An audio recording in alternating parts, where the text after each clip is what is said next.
For the ungodly said, how about now? yes. Okay, perfect. Perfect. Okay, Wisdom of Solomon chapter 2, and give me verse 1, please, Brother Chris.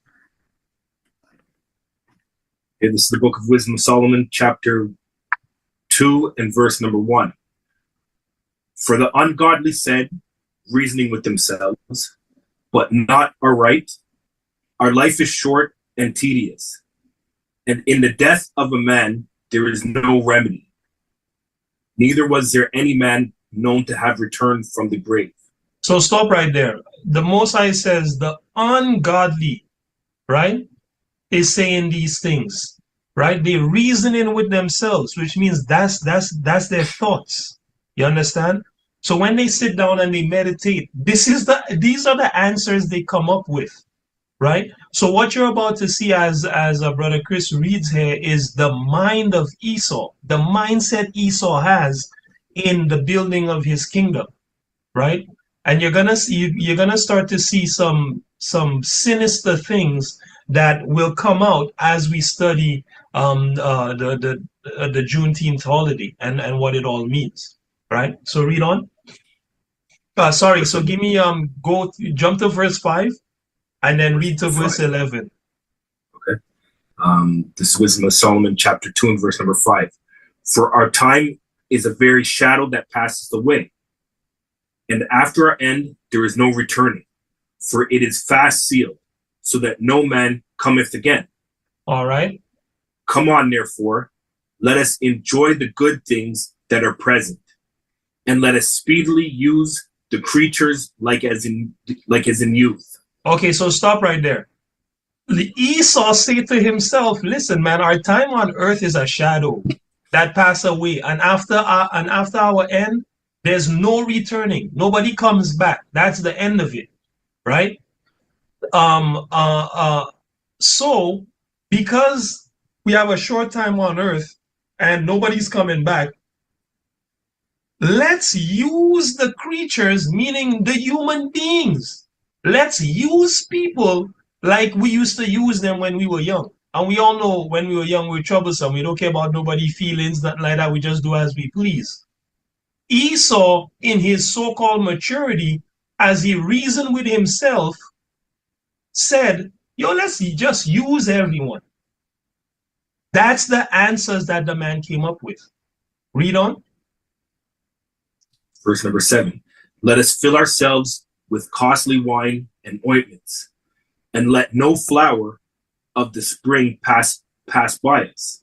Right. Let us crown ourselves with rosebuds before they be withered. Let none of us go without his part of our voluptuousness.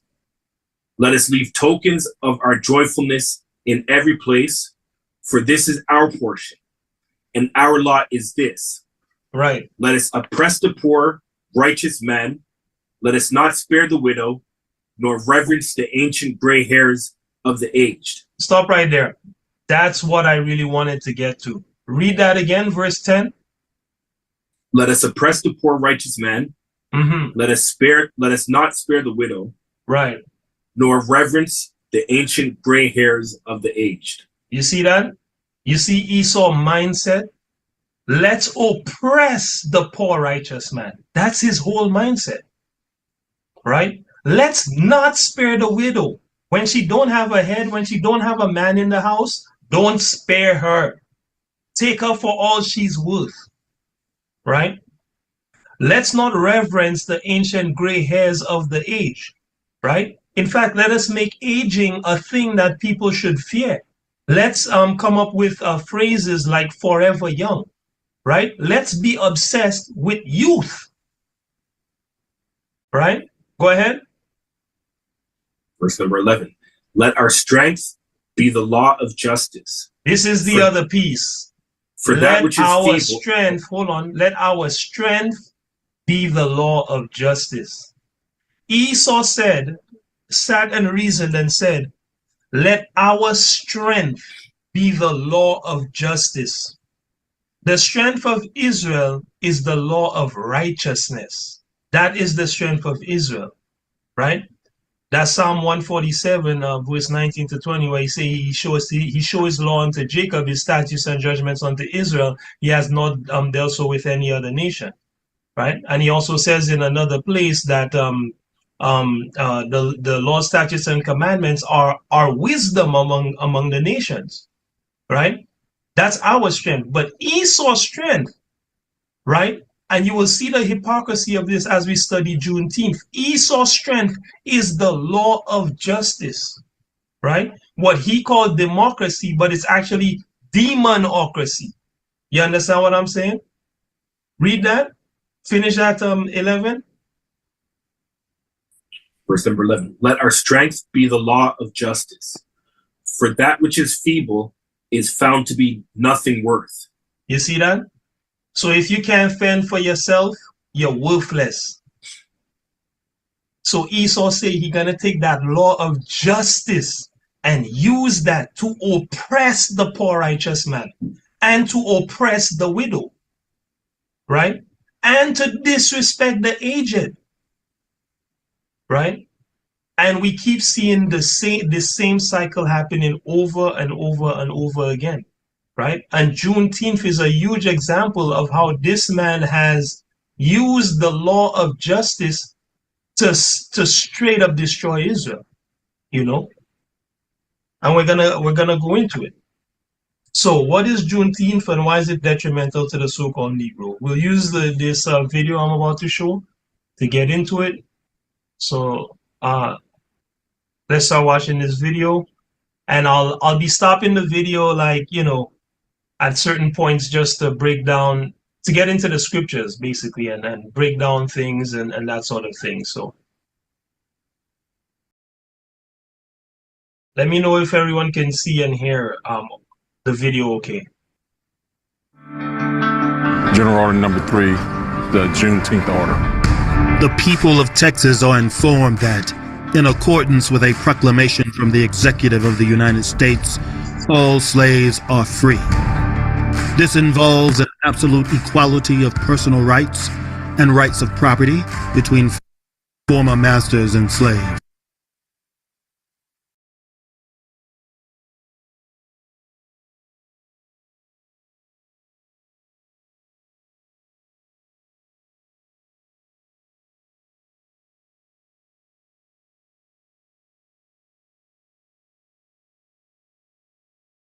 Can everybody hear the video and see it? Yes. Okay, good. Yeah. And the connection heretofore existing between them becomes that between an employer and hired labor. You can imagine the burden lifted from these people, the men, the women, the children that knew that they were chattel, property, and now understanding that they were free. But the question that was lingering was, what did freedom look like? The slaves built this country. They had a sense of who they were. They very quickly built a sense of community. To what degree have we actually achieved the absolute freedom that Juneteenth promised?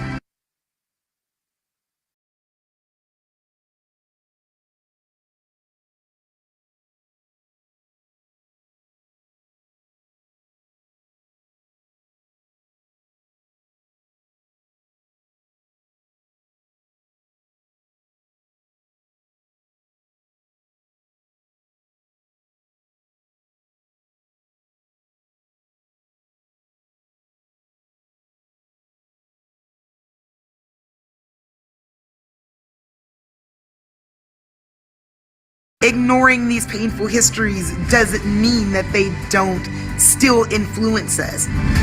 We stand on the shoulders of those that came before us, and we need to honor their memory by telling their story. Juneteenth, 1865 to 2021. Galveston, Texas, a place known for tourism and quick getaways. But it's the history which happened here that impacts us all today. African slaves were brought here on ships in the 1800s. But even after the slave trade ended, slavery here did not. It was 1865, June 19th, now known as Juneteenth, when Union soldiers arrived and told slaves they were free. It came 2 years after President Abraham Lincoln announced slavery had ended in the United States.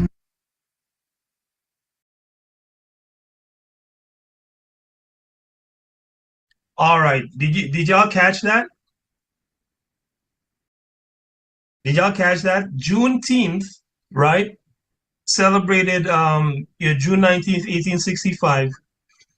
The announcement from this general, which if I remember correctly, his name was General Gordon Granger.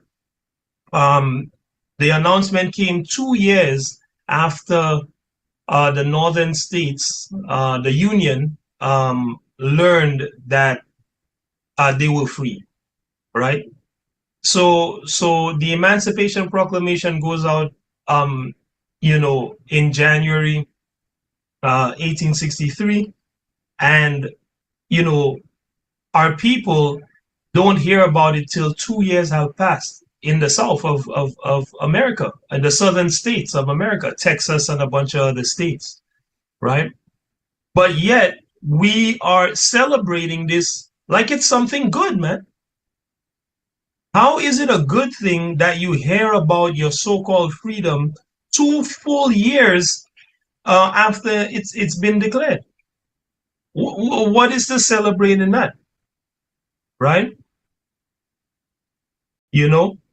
And furthermore, this Emancipation Proclamation, which was given in January of 1863, didn't even abolish slavery. I don't know if everyone knew that. It merely changed slavery. It was not abolished, right? And let's look at how slavery was changed rather than abolished, right? So first of all, I want to show this link.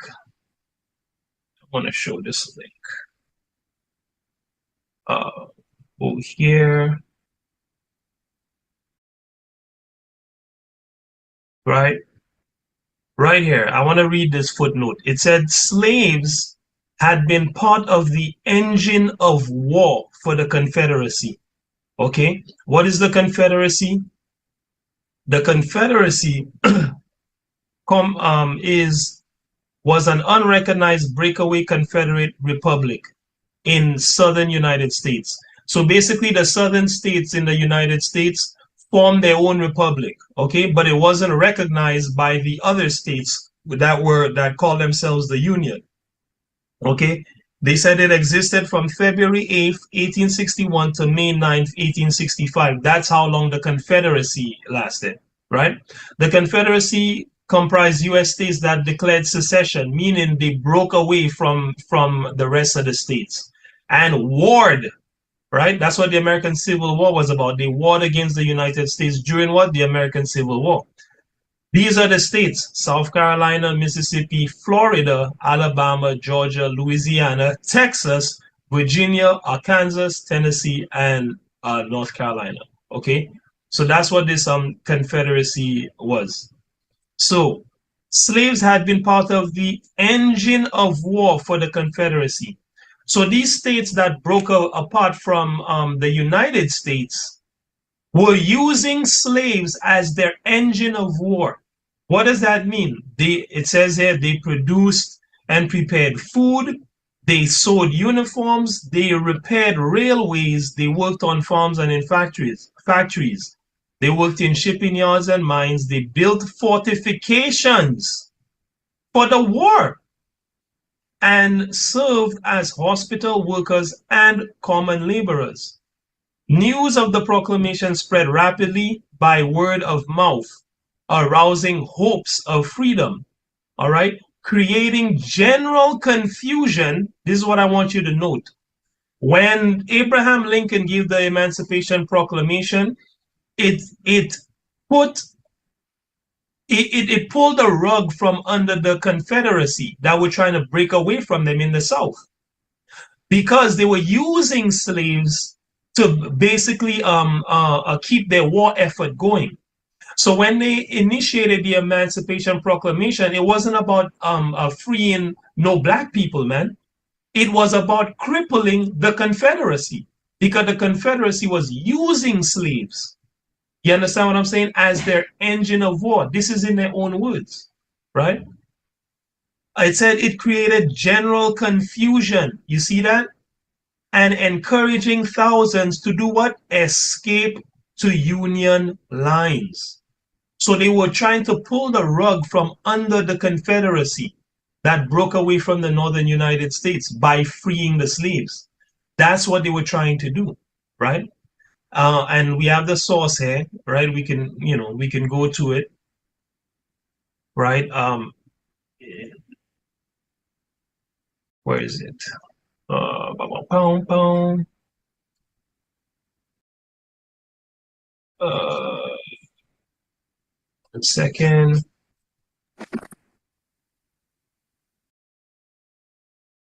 Right here, right? Slaves had been part of the engine of war, etc., etc., right? And we got the book quoted and everything, all right? So, later on in that same section, under the immediate impact, it talks about, here in footnote 4, it says that freeing the slaves was a war measure. This one soldier called it a war measure, and he said he didn't see the immediate benefit of it, right? Let me read here. It says, but still, as a war measure, I don't see the immediate benefit of it. Of what? Freeing the slaves. As slaves are short of being free at any rate, with or without an Emancipation Act. Okay? Right? So, one second here. To give you a little context, says, on the other hand, Robert Goldshaw, right, this guy here, wrote to his mother on September 25th, 1862, so the Proclamation of Emancipation has come at last, or rather its forerunner. He says it's the forerunner because it was signed into law in December, not January. I suppose you all are very much excited about it. For my part, I can't see what practical good it can do now. Wherever our army has been, there remain no slaves. Which army is he talking about? This Union Army, right? So they're abolishing slavery wherever they go, right? And even that has a caveat with it, but we'll get into that. And the proclamation will not free them where we don't go. What? The proclamation will not free them where we don't go. So when the Emancipation Proclamation was given, all slaves were not free, man. That's a lie. You understand? The Union had to be in charge of these particular places, and also they had to have that place not designated as an exception, because they had places that they designated as exceptions to the Emancipation Proclamation, right? In their own union in the North. So you could have been in the North, the Emancipation Proclamation passed, and you're still a slave because you're in a state that they designated as a state that was exempt from the Emancipation Proclamation. I mean, what kind of freedom is that? Is that freedom? You know? Reading on this, brother, this guy said, 10 days later, he wrote again, don't imagine from what I said in my last that I thought Mr. Lincoln's Emancipation Proclamation not right, but still, as a war measure, I don't see the immediate benefit, as the slaves are sure of being free at any rate, with or without an Emancipation Act, right?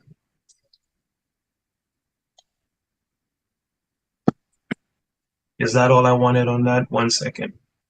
Let's see.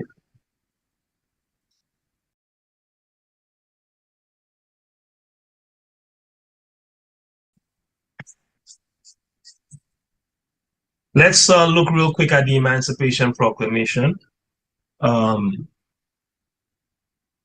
Which portion do I want to look at here? Implementation. This is what I was talking about. The implementation of the Emancipation Proclamation, which this page is about. This page is about the Emancipation Proclamation here. The proclamation was issued in a preliminary version and a final version. The former issued, meaning the preliminary version, issued on September 22nd, 1862. It was a preliminary announcement outlining the intent of the latter, all right, which took effect 100 days later on January the 1st, 1863, all right, during the second year of the Civil War. The preliminary Emancipation Proclamation was Abraham Lincoln's declaration that all slaves would be permanently freed. Watch this, in all areas of the Confederacy that was still in rebellion on January 1st, 1863. So Abraham Lincoln declared all slaves would be permanently free. Where? In all areas of the Confederacy, which is what? The South states, these states right here. So what about all these other states? We were still slaves in those states, right? And we want, man, let me read on. In all areas of the Confederacy that were what? Still in rebellion, right? The 10 affected states were individually named in the final Emancipation Proclamation, and we went through that already. Watch this. Not included were Union slave states. So the Union in the North had their own slave states, brothers and sisters. Okay?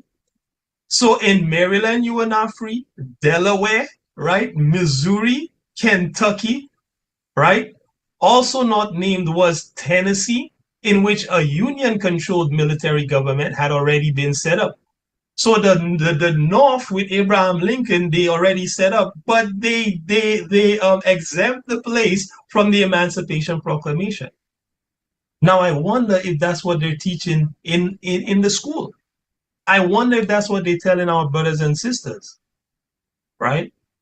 Or if they're just telling them Abraham Lincoln freed the slaves on January 1st, 1863, man. You know? So let's see.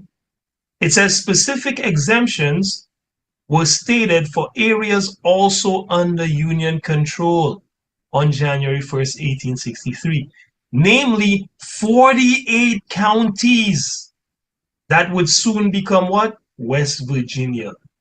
7 other named counties of Virginia, including Berkeley, Hampshire, which was soon added to West Virginia, New Orleans, and 13 named parishes nearby.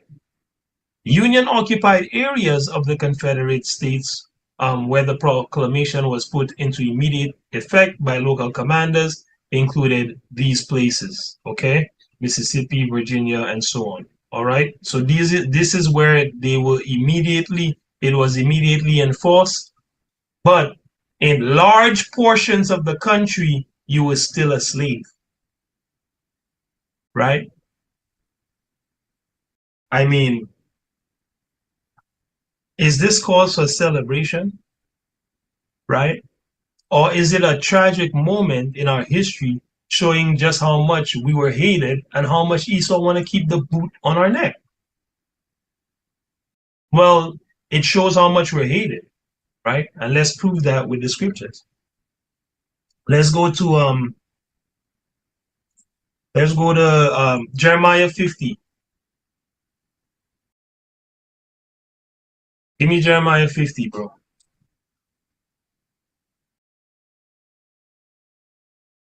What verse? 33. This is the book of Jeremiah, chapter 50, and verse number 33.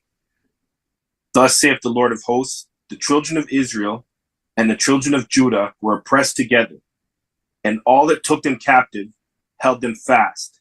They refused to let them go. Yeah, that's all I want. So the Most High say everyone that took us, by the way, he said the north and the south kingdom, we were oppressed together, right?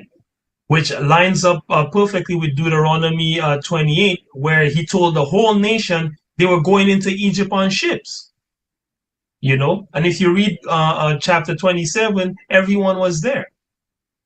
6 tribes on one mountain, 6 tribes on the next mountain. And he said, here's the blessing if you keep the commandments, and if you don't keep the commandments, the curse is all these things going to happen to you, including you being taken into slavery on ships. Right? And he backs it up here and says, we were oppressed together. Right? Now, it said all the people that took us captive refused to let us go. And it was no different here in the United States. Now, we're in Canada, but basically this is the United States. Right? Because anything the US says do, Canada does. Canada is the US little sister.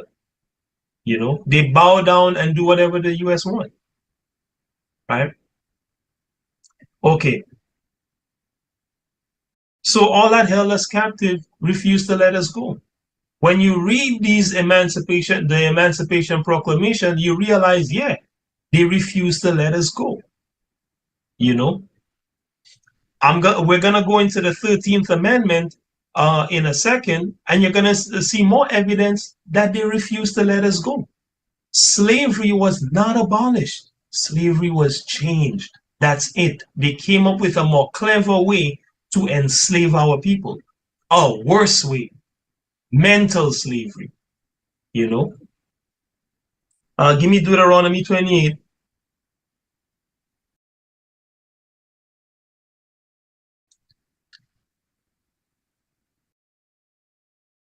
Right? And give me 59. And then go to 63 and read to the end. This is the book of Deuteronomy chapter 28 and verse number 59. Then the Lord will make thy plagues wonderful, and the plagues of the seed, even great plagues, and the long continuance and sore sickness, and of long continuance. Sorry. That's fine. I got it. So it says, Yahweh will make your plagues wonderful, and the plagues of your children, right? Great plagues, right? Of long continuance. How long we been in slavery here, man? Right? It's only now some of us wake up and are free mentally, but we still under tribute. We're still in the land of our captivity, according to the book of Baruch, the 3rd chapter, right? Right? The Most High says they're gonna be of long continuances. You're gonna have sore sicknesses, and they're gonna be of long continuance, which means it's gonna last a long, long, long time. Right? It's even lasting up until today. Now go down to 63. Verse number 63. And it shall come to pass that as the Lord rejoice over you, to do you good, and to multiply you, so the Lord will rejoice over you to destroy you, and to bring you to naught. Mm-hmm. And ye shall be plucked from off the land whither thou goest to possess it. Right. And the Lord shall scatter thee among all people, from the one end of the earth even unto the other. Right. And there thou shalt serve other gods, which neither thou nor thy fathers have known, even wood and stone.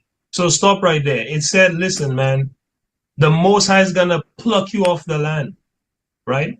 For sinning against him. If we go up to verse 15, we know this talking to Israel, right?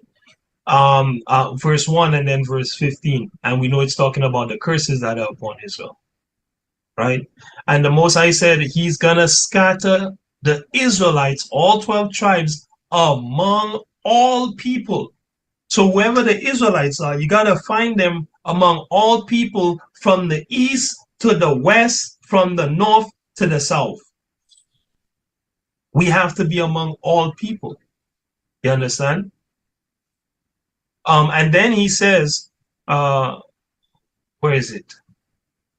I will scatter thee among all people, and they were gonna serve other gods, wood and stone, right? And that's Christianity and the Muslim religion, right? Which are the major religions, which are like all our people are basically under one or the other, you know.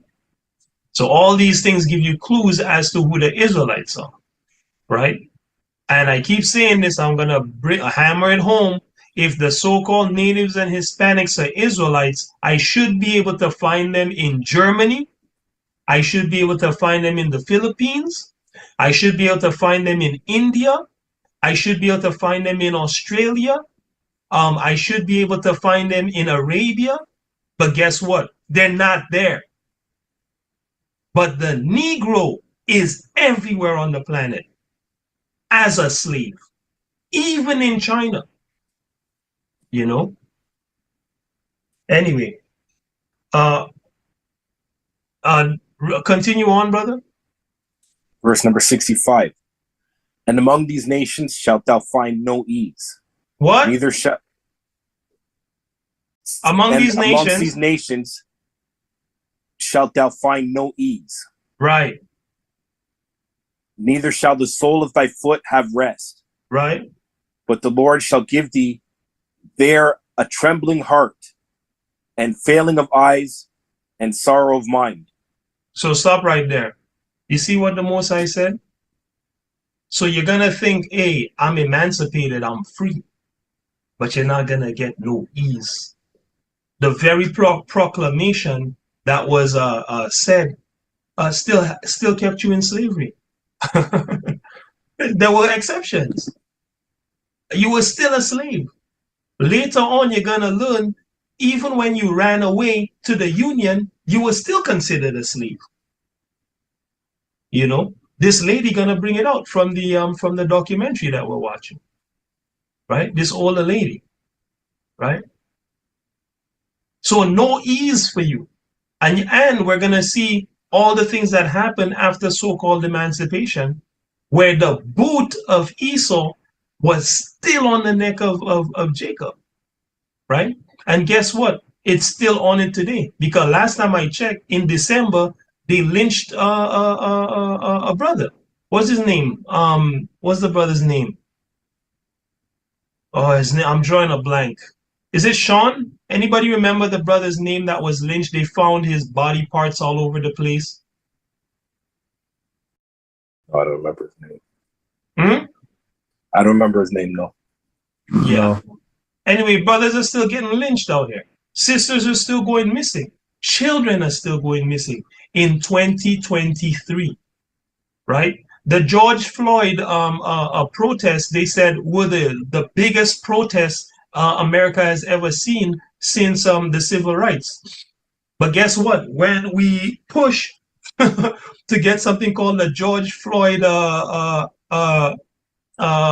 Police Act, I think it's called. I think I have it here. Let's see. George Floyd Justice Policing Act. Right? When we pushed to get that passed, they said no. And it was a bipartisan, we're trying to get a bipartisan deal on it, which means we're trying to get both parties to agree to pass a law to prevent officers from basically just doing whatever they feel like when they're policing. And they said, hell no, right? But the minute they tried to pass the Asian hate bill, it took, I think it's 2 months. I have all the dates. We're going to get into it later, probably in part 2. I think it took 2 months for that to pass. Anti-Asian hate bill, right? But so-called Negroes can't get nothing passed to save our lives, man. Right? Because Esau mindset is already to oppress the poor righteous man. You see that? And the widow and the gray head, right? Because to him, we are worthless. That's what God said. You know? Read on, brother, verse 66. And thy life shall hang in doubt before thee, and thou shalt fear day and night, and shalt have none assurance of thy life. Right. In the morning thou shalt say, would God it were even, and at evening thou shalt say, Would God it were morning. For the fear of thine heart, wherewith thou shalt fear, and for the sight of thine eyes, which thou shalt see. So stop right there. Come on, man. Is this happening to the Jewish man? You know? They just got like 100 billion or something like that from Germany in reparations for the Holocaust. This year? Yeah, this year. Something billion. I don't know, maybe like 4 billion or 5. I don't remember how much billion it was.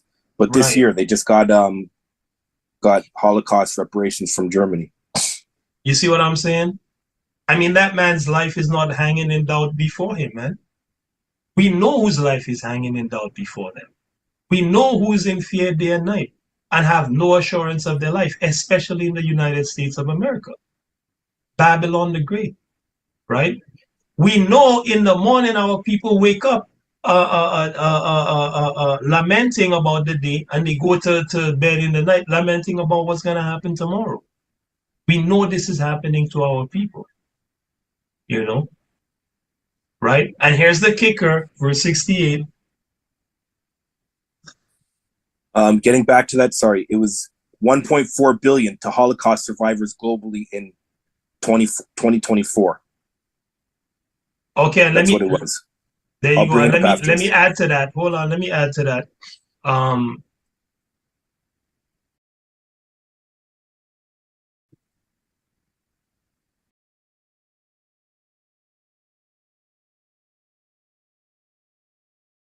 Since the federal government has committed $6.7 billion to support First Nations, Inuit, and Métis housing, including in self-government and modern treaty communities, $4 billion of which was announced in budget 2022.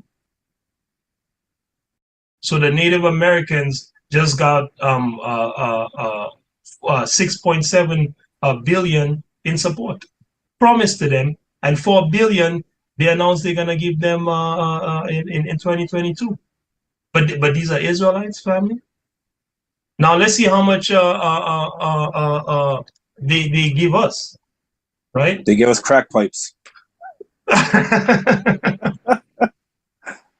Government of Canada invests 1.5 million to support mental health of Black communities. Feds commit 10 million to help 200 Black families in GTA.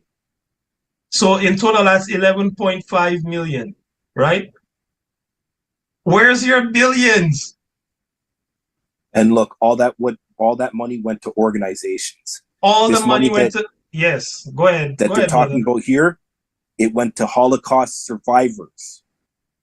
1.4 billion to Holocaust survivors, not organizations. Right, directly to them. Directly to them. They get paychecks from this. They don't have to work because they get 1.4 billion split up between how, that's a monthly check coming to them. I mean, yeah. Listen, family, the scriptures are clear, man. I mean, and when you look around in reality, it's clear. The most I say, a man will cleave to his like, and he tell you, every beast loveth his neighbor, right? And the animals cleave to their like, man. Are you cleaving to Native Americans and Mexicans? That's who most of your friends in your phone are? That really? It just doesn't hold up.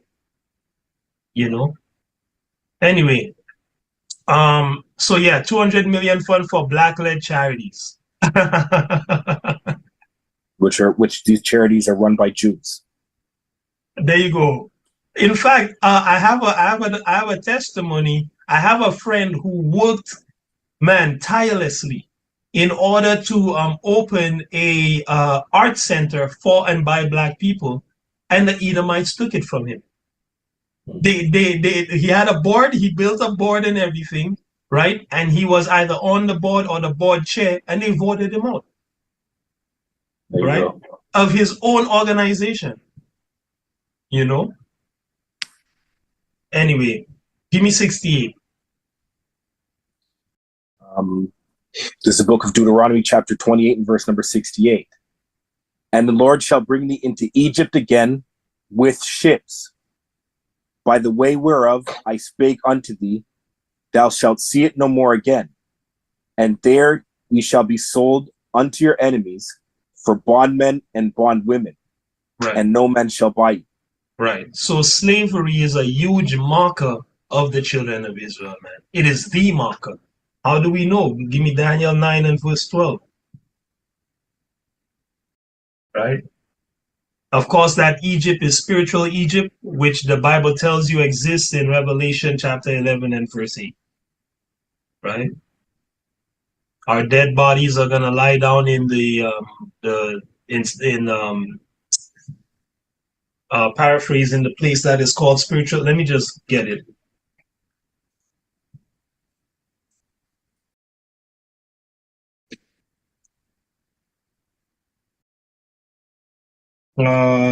Revelation 11:8, and the dead body shall lie in the street of the great city, which spiritually is called Sodom and Egypt, where also our Lord was crucified, right? And that's here, right? Babylon the Great, so-called North America, right? Our dead bodies gonna lie there. What dead bodies? Spiritually dead bodies, and that's according to Ezekiel 37, the valley of dry bones, all right?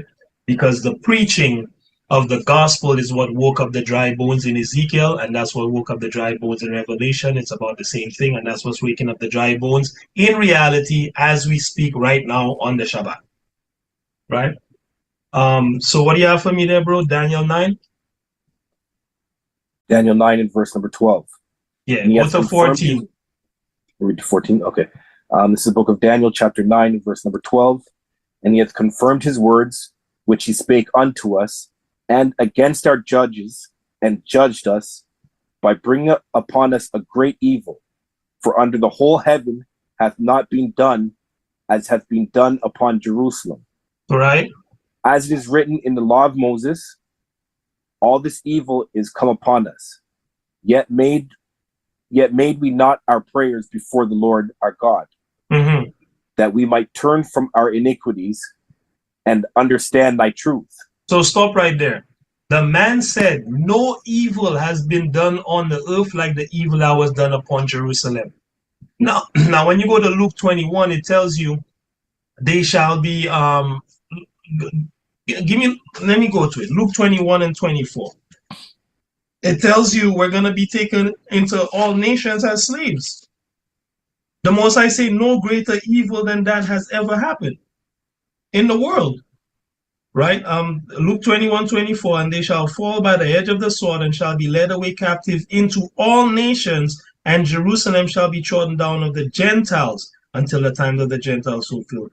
The point here is that we shall be led away captive into all nations, right? And of course, it didn't all happen in one shot there, you understand? But the Most High's point is that captivity is the greatest evil that ever came up upon any other nation.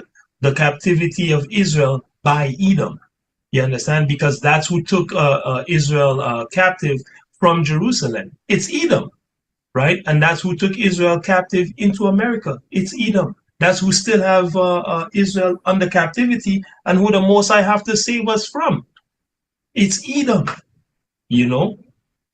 And it's funny because, I mean, you know what I'm saying is true, because in verse 13, he said, as it is written in the law of Moses. And we literally just read in the law of Moses where he said, hey, you're going to go into Egypt again with ships, you know?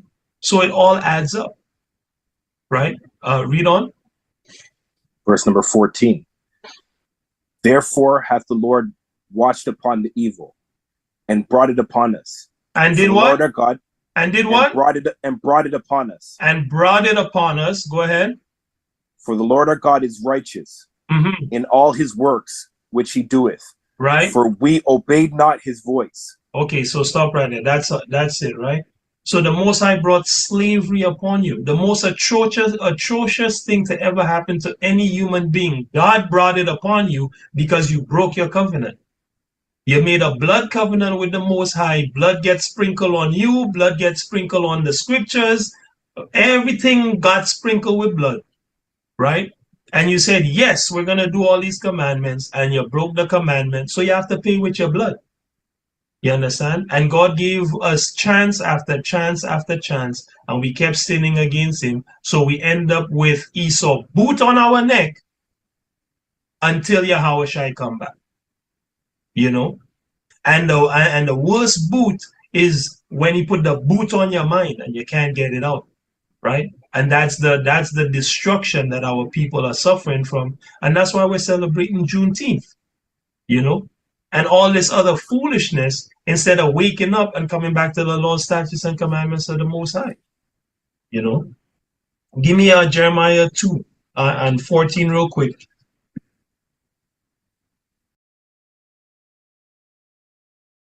The book of Jeremiah, chapter 2 and verse number 14. Yeah, go until 17, please. Yep. Is Israel a servant? Is he a homeborn slave? Why is he spoiled? Stop right there. The most I have to ask, why you keep going into slavery, man? I tell you, choose life after I give you the commandments. But you guys keep choosing to go into bondage. Are you a servant? Are you a homeborn slave? The man said you're kings and priests and royalty, but you keep acting like slaves, man. And going into captivity. Till the most I get frustrated after I say, why are you getting robbed? Are you a homeborn slave? Meaning, are you a generational slave, man? You know? Read on. The young lions roared upon him and yelled, and they made his land waste. His cities are burned without inhabitants. Also, the children of Noth and Tahapenez have broken the crown of thy head. Right. Hast thou not procured this unto thyself, in that thou hast forsaken the Lord thy God when he led thee by the way? Right. So that's all I want on that. So again, the Most High said, hey, haven't you thought about why you're going through this? It's because you forsake me, man. You guys made a deal and you're not keeping your end of the bargain, right? That's why the children of North, which are Egyptians and Tapenese, have broken the crown of your head, man, right? That's why Ham has destroyed you, man, and got you into their idol worship, and also sold you to the damn Edomites, right? Because you've left the law, statutes, and commandments of the Most High. And to prove that North is Egypt, that's Jeremiah 46:19. You can write that down. And that's Ezekiel 30 and verse 13. Okay, North is actually Memphis in Egypt, right? And then Tahapanese is Daphne. Okay, and that you can that the proof for that is Jeremiah 43 verse 7 to 9 and Ezekiel 30 and verse 18. All right. So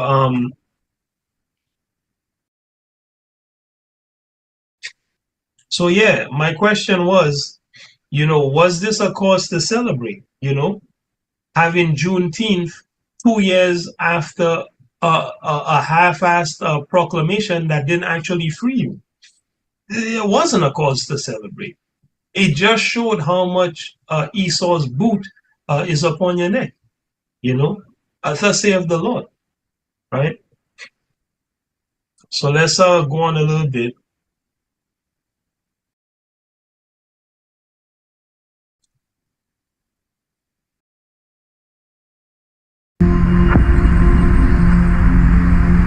And we should remember this important date, June 19, 1865, represents the evolution of our country to a more perfect union. We were not perfect in 1528, 1619, 1776, 1865. or even the day in 2021, but we're moving, hopefully, to a more perfect union. Juneteenth is directly related to the history of the Civil War and the emancipation of enslaved people in the Confederacy. Juneteenth is important for Texas because that is when enslaved Texans learned they were free and that the Confederacy had fallen. So we're standing in the 2200 block of the Strand Historic District in Galveston. This was the heart of the commercial district, and at one time Was the largest city in Texas. the largest enslaver also lived here in Galveston. They owned 7 plantations, 4 in Brazoria County, 2 in Matagorda County, and 1 in Fort Bend. Texas was this safe haven for slavery. They did what they call the running of the slaves. That was basically moving their slaves to Texas because there was no Union presence in Texas. When Lincoln issued the Emancipation Proclamation, he knew that that would not immediately end slavery, and it didn't. And the reason is fairly simple. The Confederate States of America had formed its own country. They elected their own president. Confederate states printed their own money, which is why the Confederacy and the United States went to war. The United States' goal at the beginning of the war was just to restore the Union. The first war goal was not to emancipate the enslaved population. And there were all these myths and stories about what happened and why it took 2.5 years for the word to reach Texas. Plantation owners in Texas were well aware of the Emancipation Proclamation, but they ignored it. Sorry, family. I just want to point out that even this, so-called scholar, knows that this proclamation was not made to free no slaves. It was made to save the Union. Again, it was just pulling the rug from under the Confederacy, their labor, right, which were the slaves. That was the point, What they cared about was maintaining the agrarian economy in Texas, and that was solidly based on cotton. And to maintain that, they needed slave labor. General Gordon Granger was on his way to Texas. Most of the Texas authorities had a pretty good idea what he was coming to Texas to do. Granger was in Texas for about a month. He sent his troops. There were white soldiers and black soldiers. Plantation to plantation, making the announcement. Those black soldiers are people who especially helped shift the Union war goals from a war to restore the Union into a war of emancipation. It was personal for them. They went over to the... So obviously that's a load of hokey. Then, the war never became about a war of emancipation. That's simply not true. If it were, we would be emancipated. But as you're going to see from the scriptures, we're still under slavery. The old custom house on 20th Street to the courthouse square, from the courthouse square to the colored church on Broadway, which was Reedy Chapel. Some of the dock workers were among the first to get the word, and so the celebrations began. Give us a sense of what it must have been like for slaves on Juneteenth when they heard that message. That was something that was almost like going to heaven. The celebrations, just to be so excited to taste that freedom. The initial celebrations, there would be prayer services looking back at our journey in this country and what we had to endure in bondage. And the people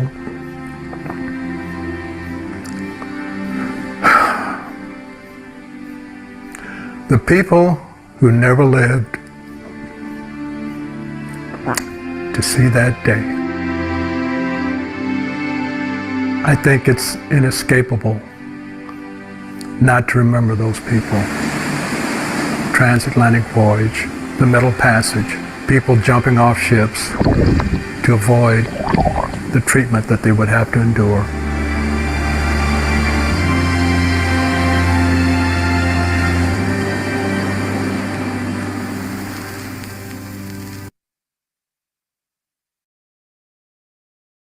And old Marshall didn't tell you, it was free. He didn't tell you that? No, he didn't tell you. I think now they said they wait them 6 months out of that.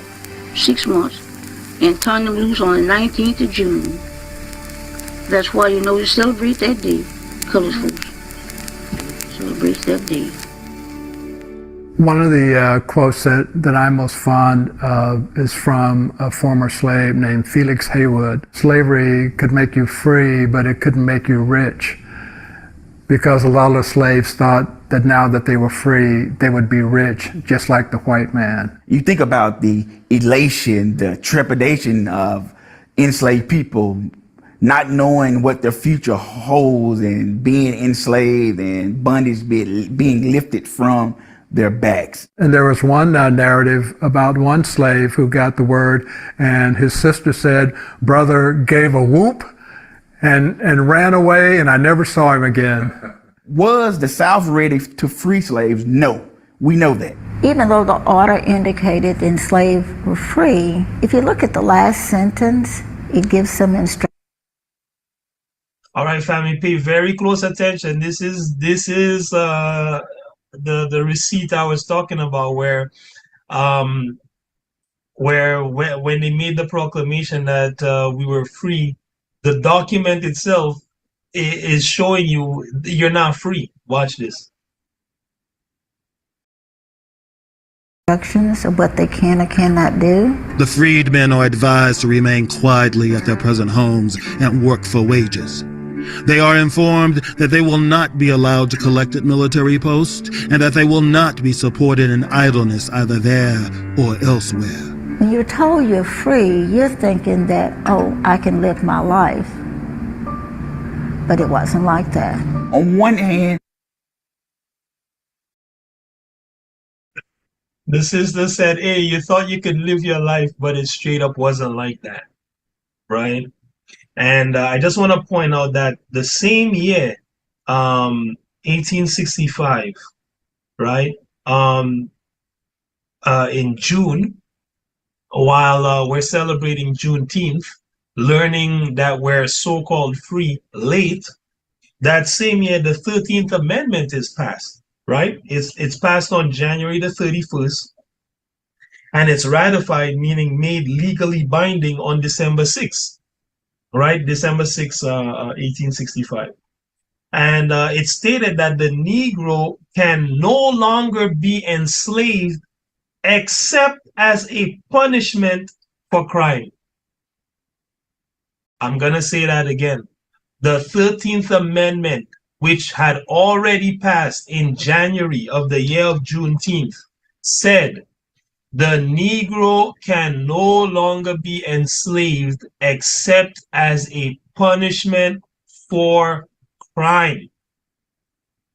And then they went ahead and put in laws to make you a criminal for not having a job, right? Right? For not having a place, right? After they freed you from the plantation. I pray you brothers and sisters see the setup, man. You know, because that's exactly what it is, a setup. You know, I think I have the document here. There we go. So this is the 13th Amendment to the U.S. Constitution, 1865, right? Ratified December 6, 1865.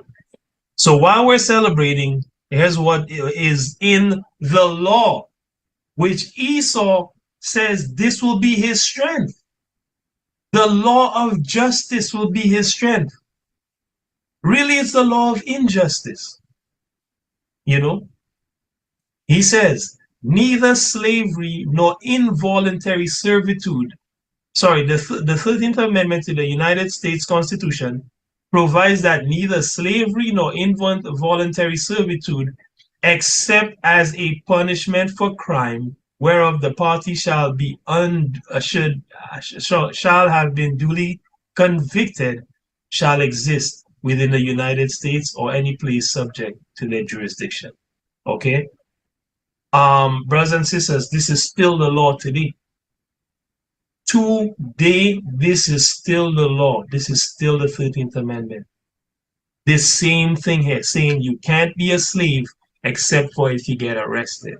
Then you can be a slave. Right? Absolute madness. You know,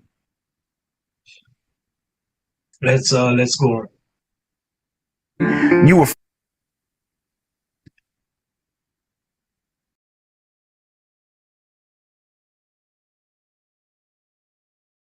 free by name, but the actual reality of freedom, you were not fully experiencing it. There were a lot of very frightened former slaves, and a lot of them stayed on the plantation.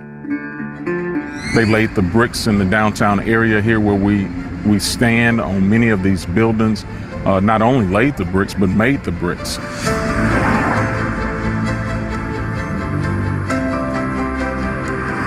Just off Galveston's bustling Broadway Street is Ashton Villa, built in 1859 by James Monroe Brown, a loyalist to the Confederacy, dubbed an honorary colonel. Brown was also a wealthy banker, architect, and mason. Sorry, family. So before they go into the next part of the video, I want to kind of expand upon with the scriptures the point that the brother said, where he said, hey, listen, you were told you were free, but really you were not free, right? I want to read an excerpt of this speech by Frederick Douglass, okay, which was actually given, in regard to the 4th of July, and it was given before this whole Juneteenth mess and the whole Emancipation Proclamation. But it holds, like, it's crazy that this thing holds weight then, and it still holds weight now, right? So Frederick Douglass said, what to the American slave is your 4th of July, which is independence for them, right? What to the American slave is your 4th of July? I answer, a day that reveals to him more than all other days in the year the gross injustice and cruelty to which he is the constant victim. To him, your celebration is a sham, your boasted liberty an unholy license, your national greatness swelling vanity. Your sounds of rejoicing are empty and heartless. Your denunciations of tyrants, brass-fronted impudence, your shouts of liberty and equality are hollow mockery. Your prayers and hymns, your sermons and thanksgivings, with all your religious parade and solemnity, are to him mere bombast, fraud, deception, impiety, and hypocrisy, a thin veil to cover up crimes which would disgrace a nation of savages. There is not a nation on the earth guilty of practices more shocking and bloody than are the people of these United States at this very hour, right? And the brother was on point, man. And he wrote this before this Emancipation Proclamation. And after this Emancipation Proclamation, these words were still true. And today, these words are still true, of the United Snakes, right? Of the West, period, right? Because it's the English send them these savages here anyway, and the Spanish, the so-called European Edomites, right? And the Most High put them all in the same damn boat, right? So anyway, how are we free here when, Baruch 4, 8 to 13 is true? Let's go there, bro.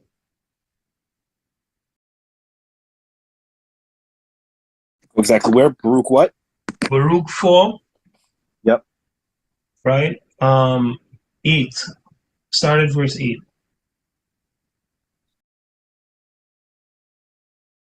This is the book of Baruch, chapter 4, and verse number 8. Ye have forgotten the everlasting God that brought you up, and ye have grieved Jerusalem that nursed you. For when she saw For when she saw the wrath of God coming upon you, she said, Hearken, O ye that dwell about Zion. God hath brought upon me great mourning. For I saw the captivity of my sons and daughters, which the everlasting brought upon them. Mm-hmm. With joy did I nourish them, but sent them away with weeping and mourning. Right. Let no man rejoice over me, a widow, and forsaken of many, who for the sins of my children am left desolate, because they departed from the law of God. They knew not his statutes, nor walked in his ways, nor walked in the ways of his commandments, nor trod in the path of discipline in his righteousness. Right. And give me verse 6. Verse 6. Yeah. This is the book of Baruch, chapter 4, and verse number 6. You were sold to the nations, not for your destruction, but because you moved God to wrath. You were delivered unto the enemies. Right. And the Most High keeps saying the same thing over and over and over again. Now, let's go to Baruch 3 and give me verse 8. This is the book of Baruch, chapter 3, and verse number 8. Behold, we are yet this day in our captivity, where thou hast scattered us, for a reproach and a curse, and to be subject to payment according to all the iniquities of our fathers, which departed from the Lord our God. Mm-hmm. Continue. Right. Sorry. So Baruch, who was in the Babylonian captivity, if I'm not mistaken, said, hey, listen, man, this day we're still in our captivity. And I can say to you, this day I'm still in my captivity, where I'm subject to payments. You know, I gotta pay life insurance, I gotta pay rent, I gotta pay car insurance. I got payments. You got payments, right? We're still in our captivity.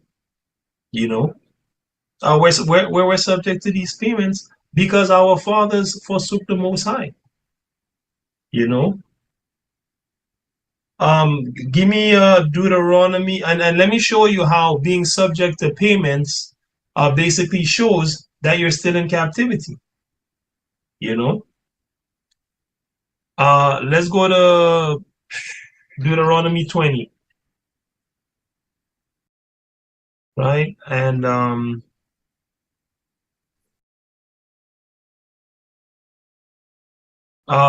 give me verse 10 and to verse 12.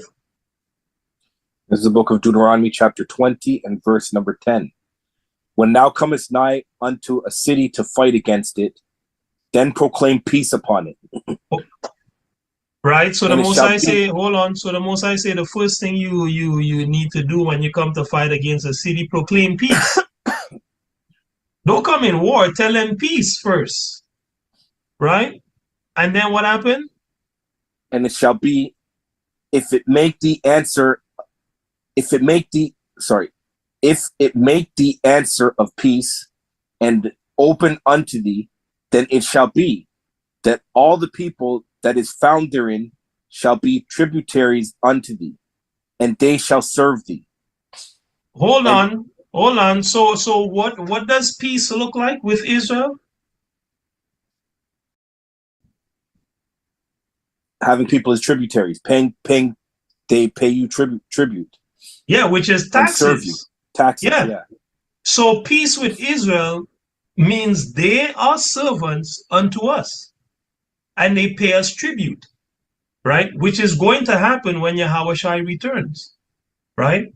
And that's according to Isaiah 14, verse 2. It tells you we're going to take the people and they're going to be our slaves in the land, right? They're going to build our walls and do everything that needs to be done, and we will be ruling, and they will be the slaves, right? I think, is that all I wanted? Did you give me 12? And it will make no peace. And it will make no peace with thee. If. Oh, sorry. And if it will make no peace with thee, but will make war against thee, then thou shalt besiege it. Right. Then thou shalt besiege it, and then he tells you slay all the males and so on and so forth. All right. Yes. Right. But peace with Israel is to have people under tribute. But you're under tribute. You got to pay your taxes. You got to pay these bills. You understand? So you're still in the land of, you're still under captivity. You're still in the land of captivity. Even though this was written, you know, during the Babylonian captivity, the scriptures are twofold. There's many scriptures like that, right? You know, what, Job 9, or is it Job 11 and 6 tells you that the meanings of the scriptures are double, right? I can never remember which exact scripture this is. Hold on. That's right, Job 11:6. Okay, there we go. Job 11:6. That he would show thee the secrets of wisdom, that they are double to that which is. All right, right. So again, my point being, how do we know we're in captivity? We're subject to payments, man. You know, that's how we know. You know. Give me Isaiah 31.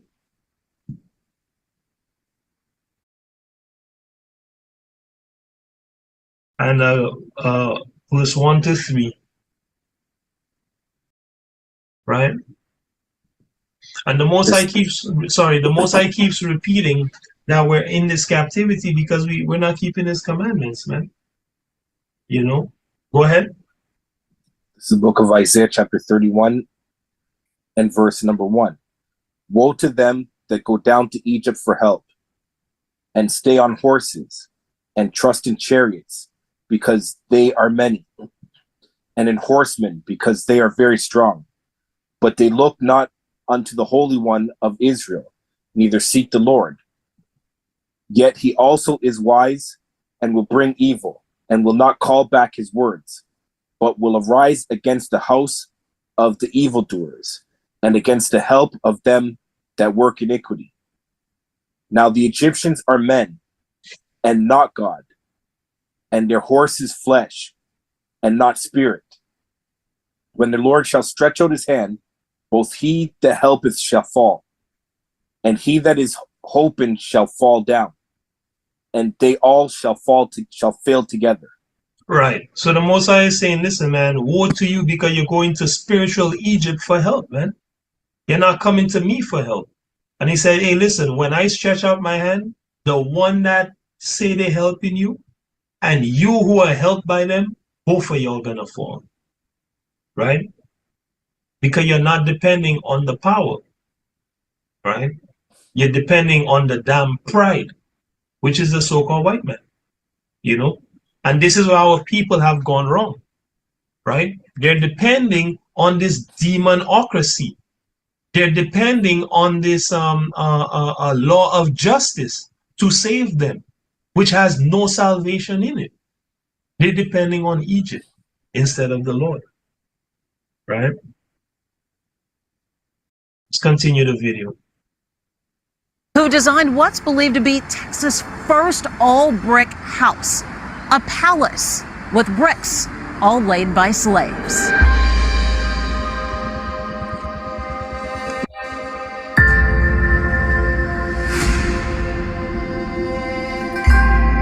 Anywhere you read, they will tell you that, you know, slaves did all the work for this. They had to follow what the contractor was either telling them or showing them in order to do it. And look at this place.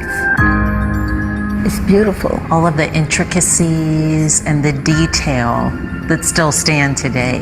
It's amazing. 1859, one of the few buildings that withstood the 1900 storm. Ashton Villa was saved from demolition in 1970. The historic home, now an event space, is operated by the Galveston Historical Foundation and home to the island's annual Juneteenth celebration.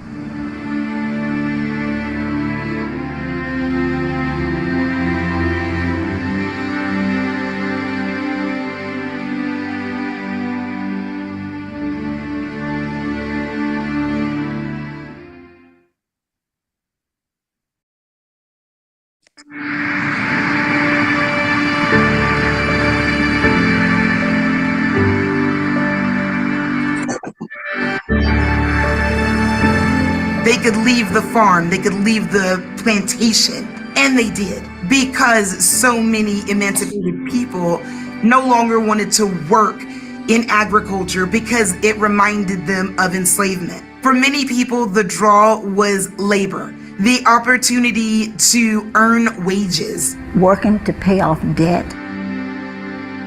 The debts were never paid off. There were a lot of things that still kept the freed people suppressed. And that's why a group of them ended up in your hometown in Houston. So they marched to Houston.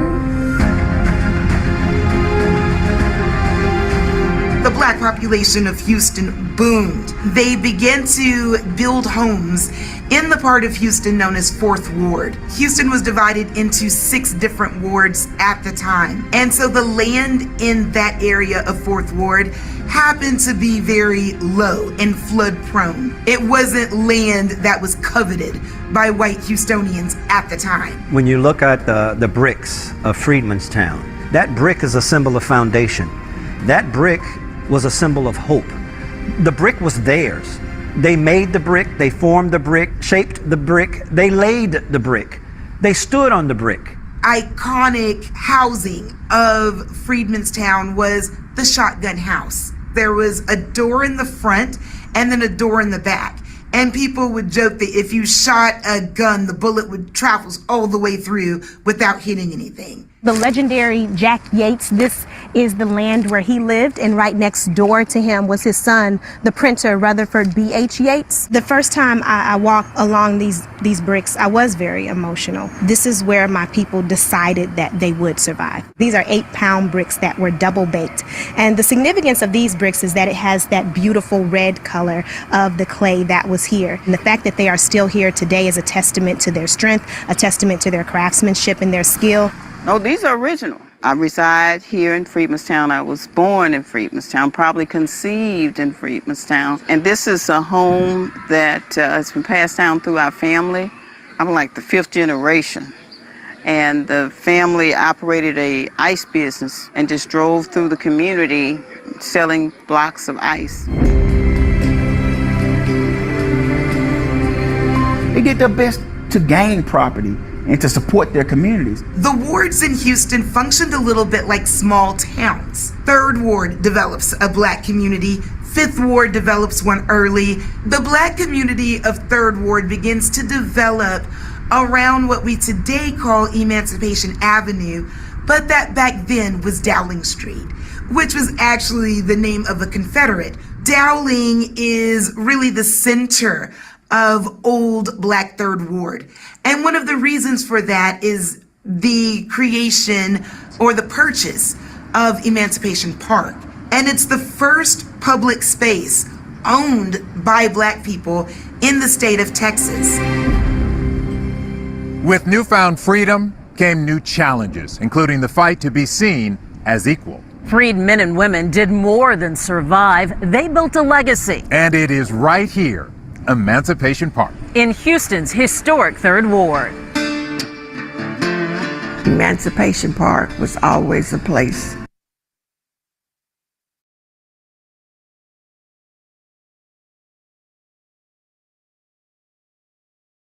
Notice the brother said when they came over to Houston, they began a new fight, and one of the fights was to be seen as equal, right? And this shows how destroyed our people are, because we know the Most High never called us to be equal with anybody, right? The Most High called us to be above the other nations, right?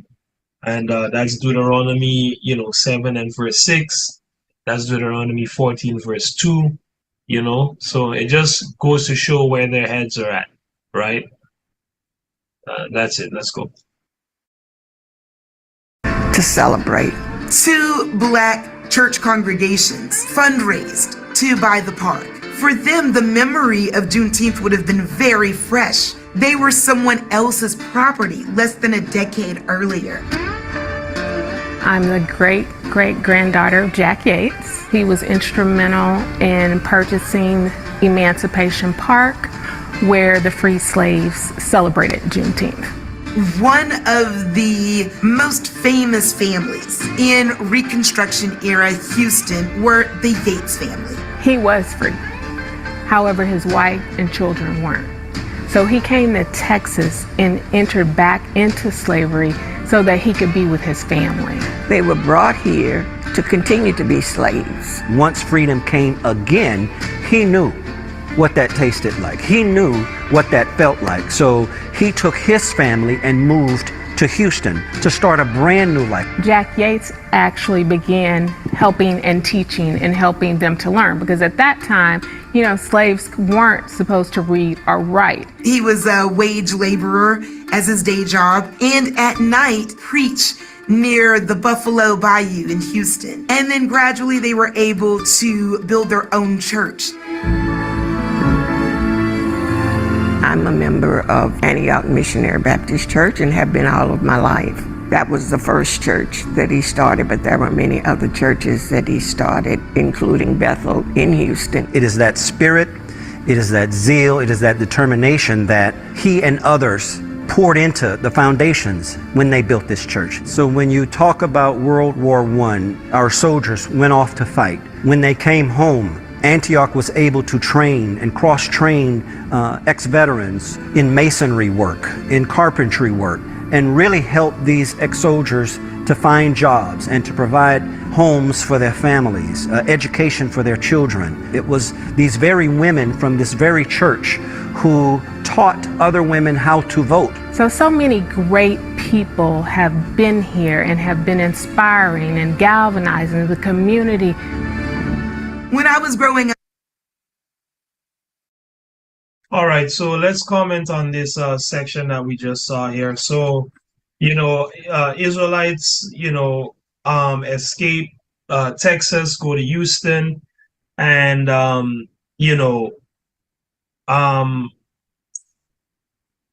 start churches and buy parks. Okay, with these churches that they start, and then start helping our people through these church buildings to learn how to read and to get jobs, and then start many more churches. Now, I mean, the work of helping our people learn how to read and training our people in skills, good. Those are great works, right? But should we really be celebrating our brothers and sisters, going about starting churches and teaching Christianity, right? The answer is hell no, because they were doing a good work by, going and starting to build their own communities. But again, because they lack the law, statutes, and commandments of the Most High, they take one step forward and two steps back. You have a community, but then now you put up Satan's house in your community in order to destroy the minds of your people, right? And continue the legacy of mental slavery, and let's put this under the microscope, with the scriptures, right? So what do Israelites learn in church? To follow God? No, they learn to break the Most High's law, statutes, and commandments, right? The church teaches that the law is done away with, right? Whereas Messiah says, if you love me, keep my commandments, right? Let's go to John 14 and verse 15, Brother Chris.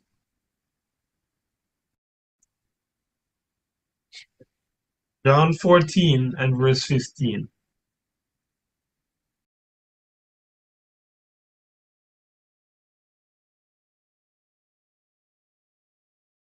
John 14 and verse 17. 15. 15. John 14 and verse 15. If you love me, keep my commandments. Simple. But does the church teach people to keep the Most High's commandments? No. Right? Matthew 7 and 23. Right?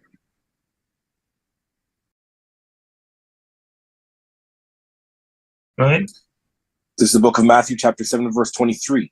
And then will I profess unto them, I never knew you. Depart from me, ye that work iniquity. Read from 22. Verse number 22. Many will say to me in that day, Lord, Lord, have we not prophesied in thy name? And in thy name has cast out devils, and in thy name done many wonderful works? And then will I profess unto them, I never knew you. Depart from me, ye workers, ye that work iniquity. You see that? Christ said people are going to come and say, hey, I did many wonderful works in your name, but he will say, I never knew you. So do you think our brothers and sisters that started these churches knew the Most High? Right? Do you think he's going to say, well done, good and faithful servant? What, right? With them teaching Christianity, man? And them teaching our women to go vote, which is against the laws of the Most High God? He's going to say, I never knew you. Depart from me, you that work iniquity. Now, how do we know they work iniquity? 1 John 3 and 4.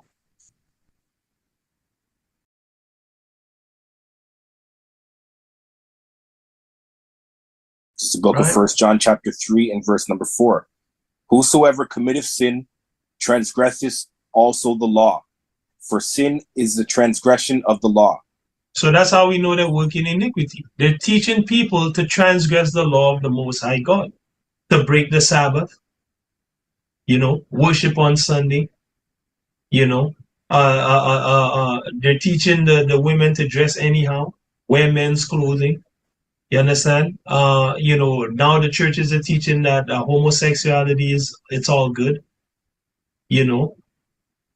I mean, it's just pure lawlessness. They're teaching the people to eat pork and crustaceans. It's utter madness. And this is not new, because from the beginning of the church, the goal has always been to do nothing like the Jews. As Emperor Constantine himself will tell you.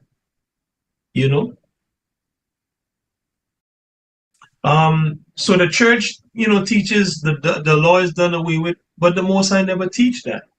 The church teaches Messiah is a so-called white man. God is a so-called white man.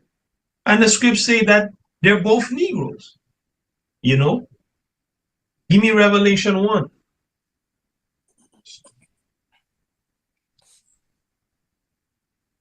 Right? The scriptures teach we're made in the Most High's image and likeness, right? What is his image and likeness? Actually, go to Daniel 7 first. Daniel 7 and 9.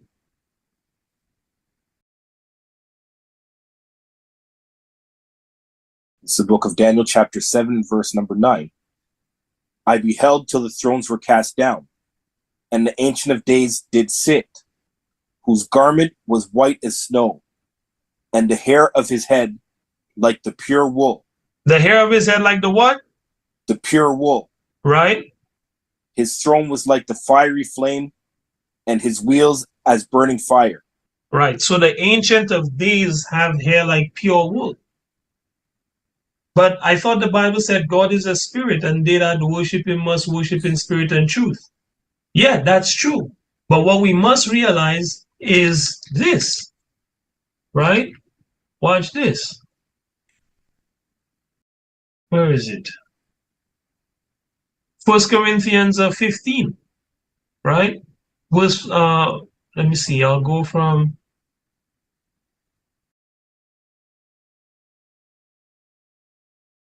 from 38. But God giveth, I'll just go from 39. All flesh is not the same flesh. What? All flesh is not the same flesh. There is one kind of flesh of men, another flesh of beasts, another of fish, and another of birds. So not even every carnal thing has the same skin.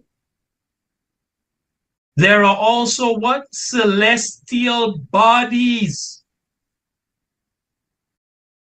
and bodies terrestrial. So there are spiritual bodies, heavenly bodies. That's why I said God sits on a throne. That's why he said you have the hair like the pure wool. That's why it says we made in his image and his likeness.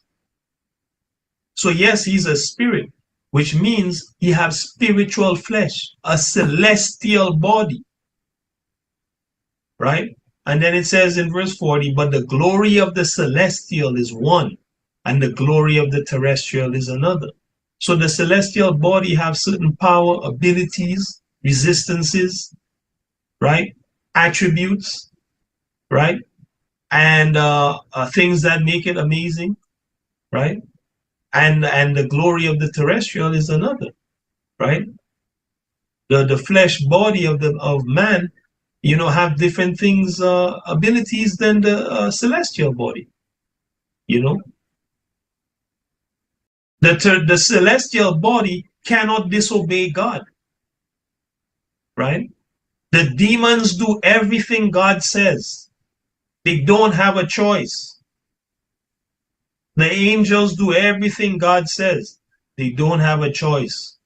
Christ in his celestial body do everything the Most High. Nobody has no choice up there. But Israel is on this earth with the presentation to choose life, right? We have the opportunity to choose life or death because of our terrestrial body. The terrestrial body can disobey the Most High. The celestial body cannot. Where were we?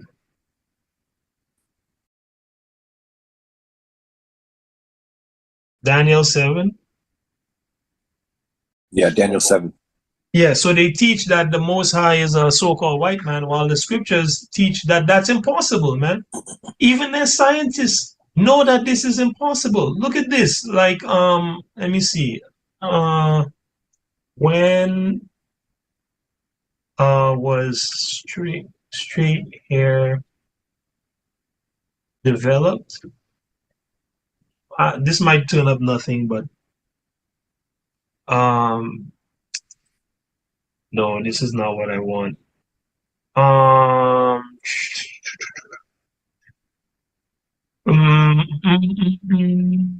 Okay, where did straight hair originate from? Maybe that's what I want. Yeah, it is associated with the newly emerged alleles. Okay, this is what I want. Okay, so this is from Health Watch. Straight hair is associated with the newly emerged alleles in both the TCHH gene and ADAR gene. The distributions of these straight hair related alleles support the hypothesis that our human ancestors had curly hair.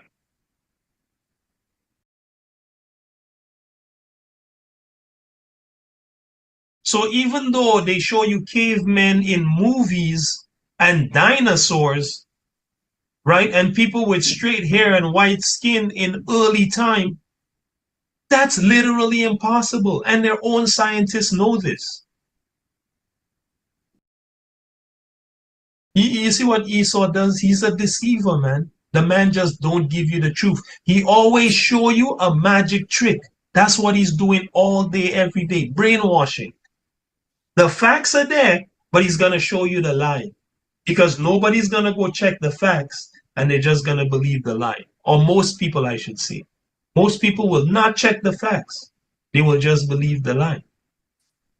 And he counts on that, right? But the Most High make him put the truth out there so that the truth can embarrass him every time he tries to go against it.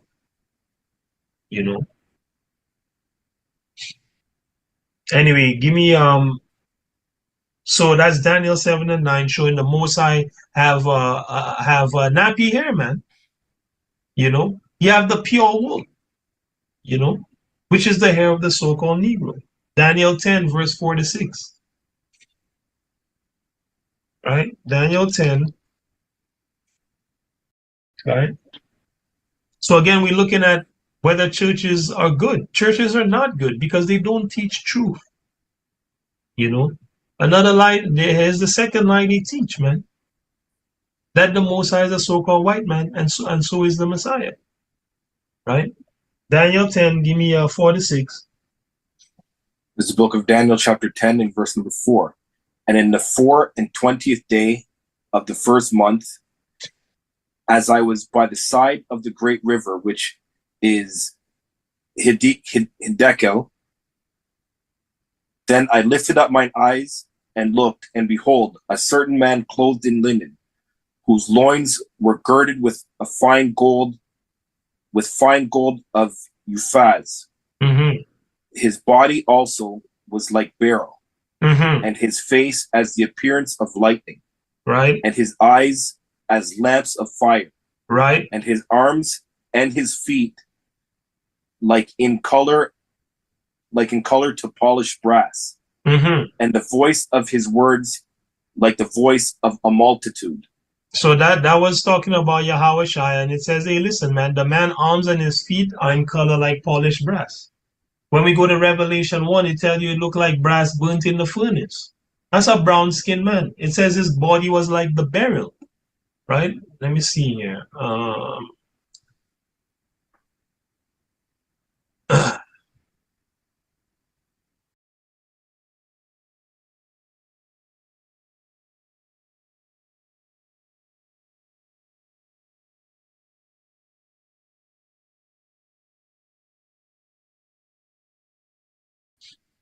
Yeah, his body is like the beryl.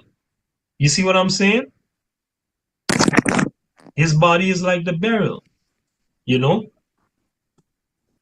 What they were trying to describe is these brown stones. Dodge the hijack with all these other colors that you see here. How do we know? Well, you got to add the precepts together, right? Let's go to Revelation 3 and 4.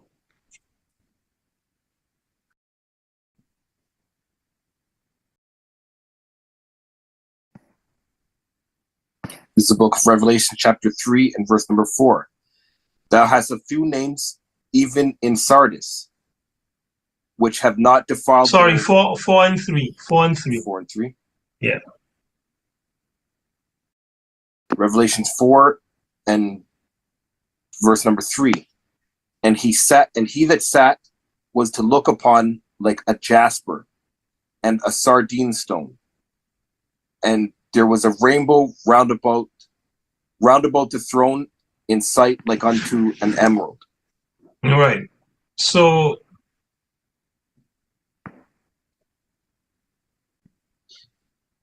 all right. Jasper, right? That's what he looked like. That's what his skin looked like, they tell you. You guys see that?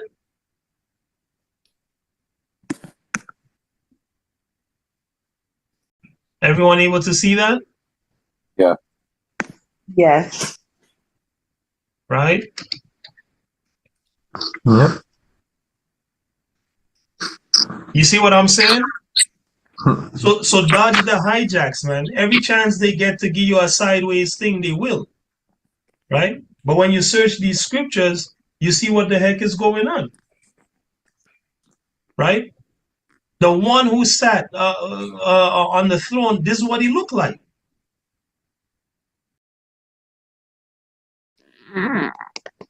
You know? This is what his spiritual flesh looked like. Like the Hebrews, like ours. And he have his pure wool. You know? And then white. White like snow. Come on, man. You know? And the man dark skin too, I tell you. Yahweh Shai. You know? I don't know, man. So yeah, that's what the Bible teach. But Christianity teach the man look like Zeus. When this whole concept of Zeus was stolen from the scriptures and the description of the Most High God. You know, it tell you in the Bible, the Most High God casts lightnings. So the Greeks take that and they make Zeus cast lightning. The Greeks are thieves, okay? They took over the land of Japheth and they started using all Japheth mythology in theirs. Their god Janus comes from Japheth. You know, their idea of the Titans were actually Japhite warriors that nobody could defeat. They were called Titans when you look at the history. The Greek takes that and says, yes, these Titans, you know, they were here before time and they were 1,000 feet tall, and just make up a story. You know? Man, these people just annoy the hell out of me, man. I can't wait till the Most High obliterate them so the world can live back in peace and truth, man. You know? Getting mad, man. Anyway, so what else do churches do? They teach our people to unite with everyone and worship the so-called white man. While God says that the so-called white man is the devil, Satan, he called him the people of Satan, and then he commands Israel to separate from other people. So the church just teaches everything opposite from what the Most High actually teaches. So it cannot be a good thing that we set up churches in our community and spread them about, because we have a million churches in Israel right now, right? And only few disciples, real followers of the Most High God, Israelites that know who they are, even though we've had million churches in our communities. You know, sometimes you go in a block and there's like 5 churches. When I went to New York, it was stupid in Brooklyn. Church here, church, like sometimes church right beside each other. But yet no change in the place, you know? So let's prove what I just said, right? The Most High teaches the so-called white man is the spawn of Satan, for lack of a better word. But that's his people, right? The same way we work for God, the Edomite works for Satan. The same way we are God's people, his chosen people, the Edomites are Satan's chosen people. And let's prove that. Daniel 9:26.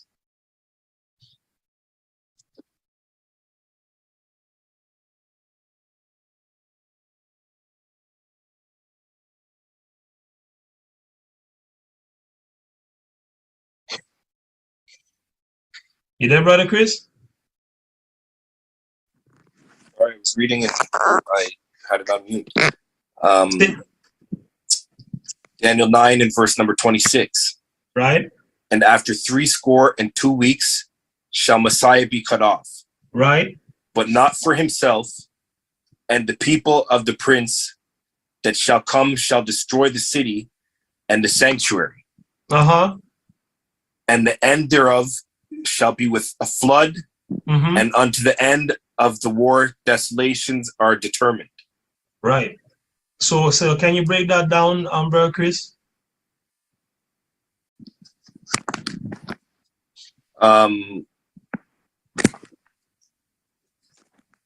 You break it down how you want everybody to go ahead, do it. Well, I know you know what it says, but it's okay. I'll break it down. Right. So it says after 62 weeks, Messiah will be cut off, meaning what? Messiah will be killed. Right. But not for himself. Why? Because he said, I am not sent but unto the lost sheep of the house of Israel. And I think that's Matthew 15:24, if I'm not mistaken. Right. So he died for Israel. Right. And it says after he dies, the people of the prince gonna come and destroy the city, which is Jerusalem, and the sanctuary, which is the temple. That happened in history. When? In 70 CE, right? When was the temple of Jerusalem destroyed? Right? 70 AD, Anno Domini, or CE, same thing, okay? The second temple, later known as Herod's temple, was the reconstructed temple in Jerusalem between 516 BC and 70 CE. It replaced Solomon's temple, which is presumed to have been built at the same location before its destruction by the Neo-Babylonian Empire, right?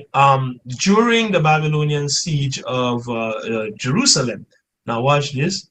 The Babylonian siege of Jerusalem. I want to, where is it? Destruction. There we go, destruction. In 66, no, don't want that. 30, Roman legions under Titus retook and destroyed much of Jerusalem and the Second Temple. So who destroyed the place? Roman legions. When did they destroy it? When did they destroy it? The 30th of August, the year 70.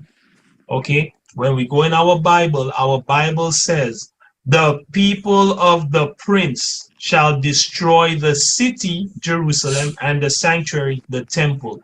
And the end thereof shall be with what? A flood. What is a flood? A flood is a metaphor for war. To the end, unto the end of the war, desolations are determined, which is why in Luke 21, verse 24, Christ says, when you see Jerusalem compassed with armies, everybody need to run, or they're going to take you into slavery, which we looked at that scripture earlier.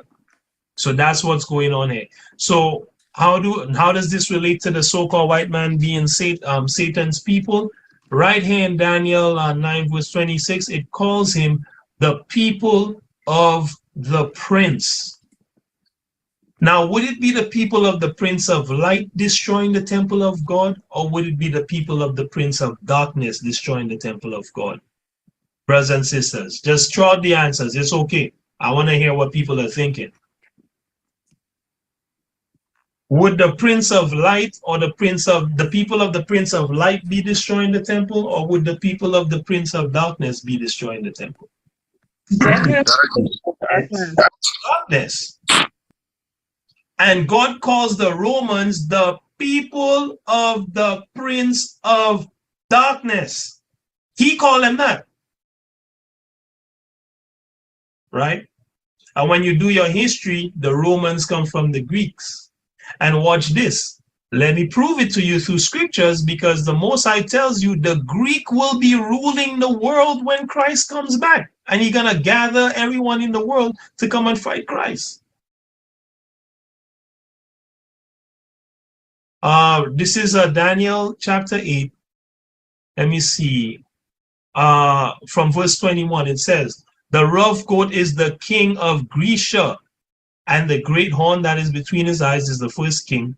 Now that being broken, whereas 4 stood up for it, 4 kingdoms shall stand up out of the nation. So 4 kingdoms would stand up out of Greece. Rome is one of those kingdoms, but not in his power. In the latter time of their kingdom, whose kingdom? The Greek kingdom. When the transgressors are come to the full, yeah, when they start trying to turn your kids into trannies, okay, a king of fierce countenance and understanding dark sentences shall stand up.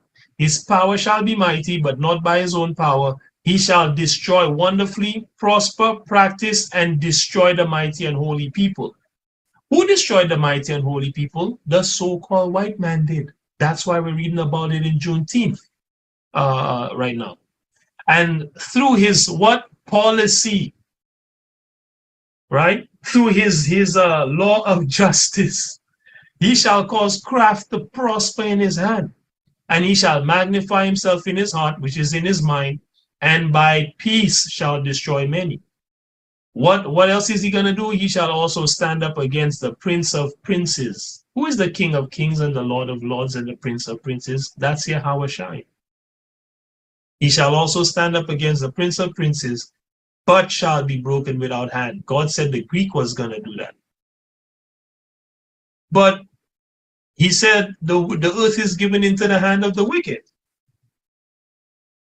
He covereth the faces of the judges thereof. When you ask somebody today who's ruling the world, they're not going to say it's a Greek. They're going to tell you, well, you know, so-called white man runs the world, the Jewish run the world. The Most High tells you these people are Edomites, the people of the Prince of Darkness. They're all Greeks. He calls the ones in the latter time Greeks, because that's where they come from, the so-called Greeks, who are actually Edomites, right? So I hope that's clear for people. The earth is given into the hand of the wicked. He covered the faces of the judges thereof. If it's not the so-called white man, if not, where and who is he? If the wicked man is not the so-called white man, when you look at his deeds on the planet, who is it then? And where is he? Thus saith Yahweh. You know? That's one piece of evidence. Daniel 9:26, right? Tell you the people of the prince of darkness would destroy the temple. Leviticus 20 and verse 24, Brother Chris. Right? And again, this is to show you the church teaches the complete opposite of what the Bible teaches. Right?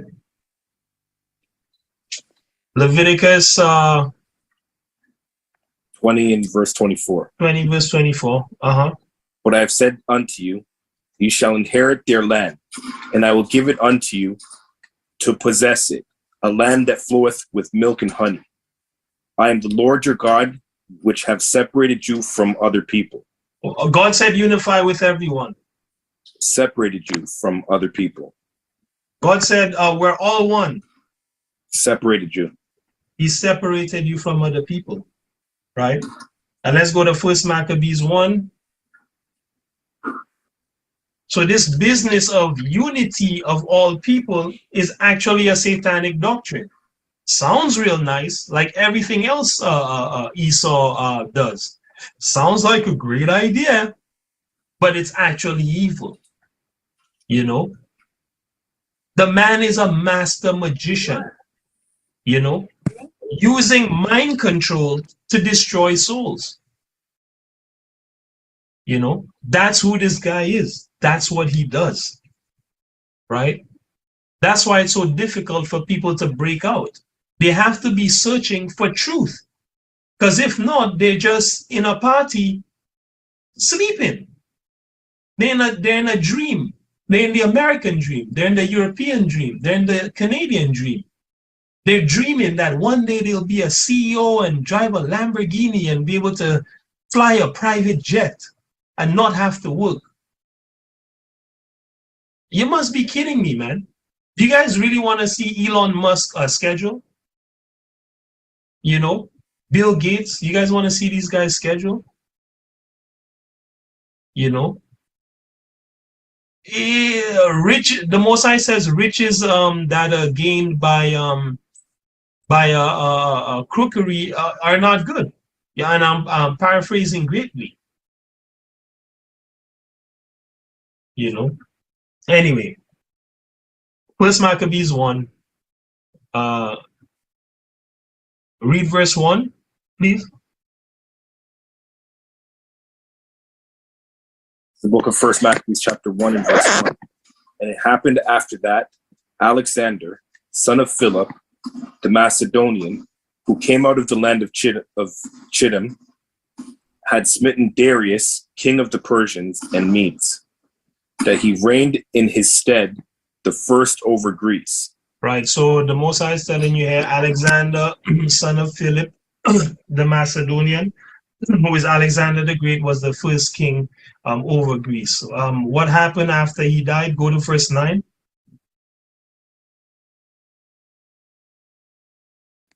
Verse number 9.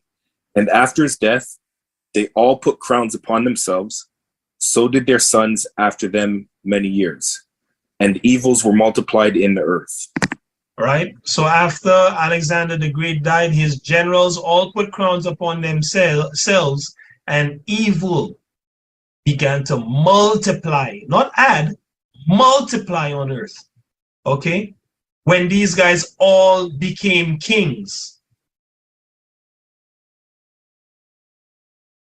I mean, by this time it should be plain to you what's going on here. Remember, these are Greeks. God said evil was multiplied when they all put crowns on their head. Let's go down to 41. Give me 41 to 49, I believe. Yeah, 41 to 49. Go ahead. Verse number 41. Moreover, King Antiochus wrote to his whole kingdom that all should be one people. What did he write? That all should be one people. Have you heard this anywhere before? All should be one people. We have room for everyone. Everyone come. This is for everyone. Everyone, everyone, everyone. But the beneficiary is Esau.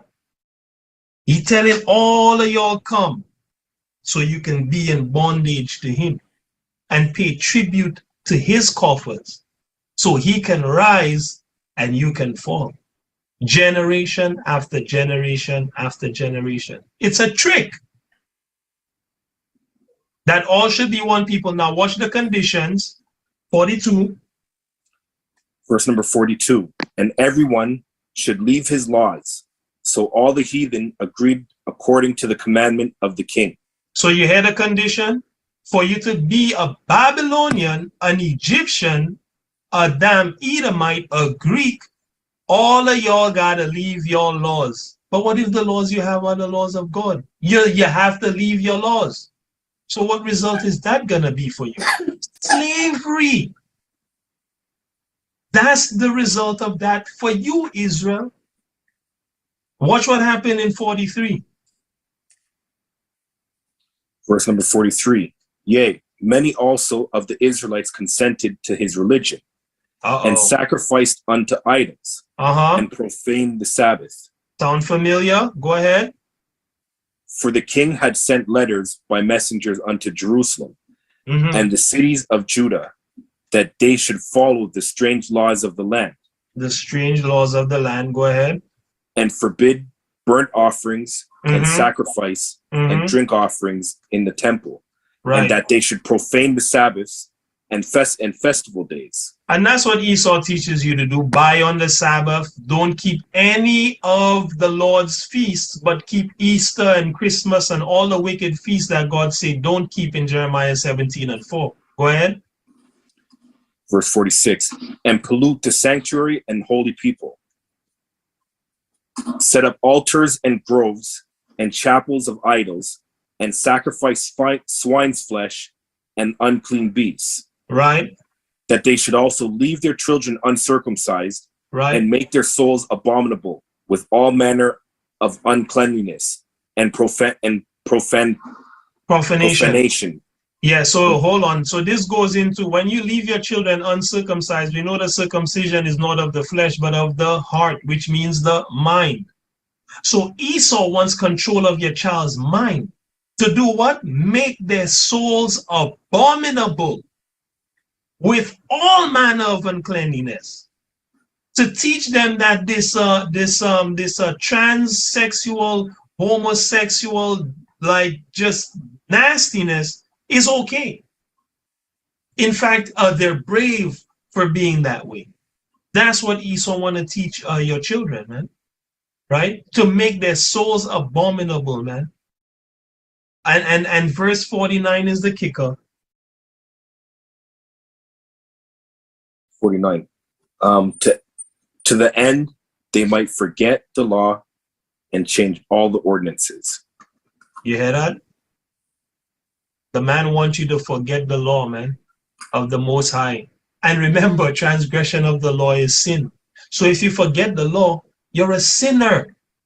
That's why in the Christian church, every Christian will tell you they are sinners. I'm a sinner. I'm just trying to make it. Guess what? Sinners not gonna make it. God hates sinners. You have to be a saint. You gotta stop sinning. That's the point. You know, Yahushua said, if you keep sinning after you receive the word of truth, you're putting the Most High to open shame, and you're crucifying him again. So what is the church really teaching, man? Establishing churches cannot be good because they're not teaching the laws, statutes, and commandments of God. They're teaching the laws, statutes, and commandments of Satan. That's what they're teaching on a spiritual level. So even though these brothers and sisters were doing a good thing by having their own community and building up, they made a huge mistake by establishing churches in these places and spreading those churches all about. because they were destroying their people by doing that, not building them up. That's my point, you know?